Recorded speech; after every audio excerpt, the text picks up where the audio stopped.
ছিঁড়ে খাও হে শকুন। শরীফ ওসমান বিন হাদি।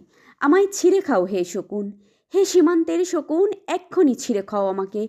হে আটলান্টিকের ঈগল, শিগগিরই খুবলে খাও আমাকে।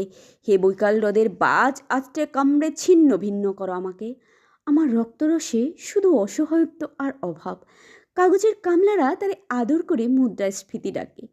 ঋণের চাপে নীল হয়ে যাচ্ছে আমার অনুচক্রিকা। সংসার চালাতে অন্তরে হয় ইন্টারনাল ব্লিডিং। কি আশ্চর্য! তবু আমি মরছি না। ওদিকে দোজকের ভয়ে আত্মহত্যা করবার সাহস পাই না আমি।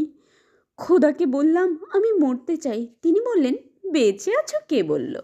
সহস্রাব্র উন্নয়নের সাক্ষী হিসেবে রাজা তোমাকে মমি করে রেখেছেন।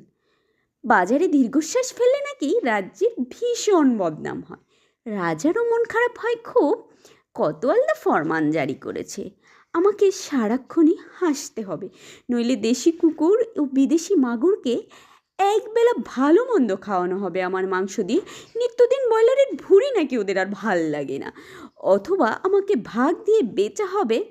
মানুষেরও তো মানুষ খাওয়ার স্বাদ হতে পারে, তাই না? ভাগ্যিস তা বিদেশি ছোপার শপে বিক্রি হবে না। দেশি মানুষেরও তো হক বেশি আমাকে খাওয়ার। এই দুজকে যখন নিয়তি, তখন আমি উদাম হয়ে রাখছি দুনিয়ার চেষ্ট মাংসাশী বিহকদের। হে ঈগল, চিল, ভয়ঙ্কর বাজেরা, হে সাম্রাজ্যবাদী সাহসী শকুন।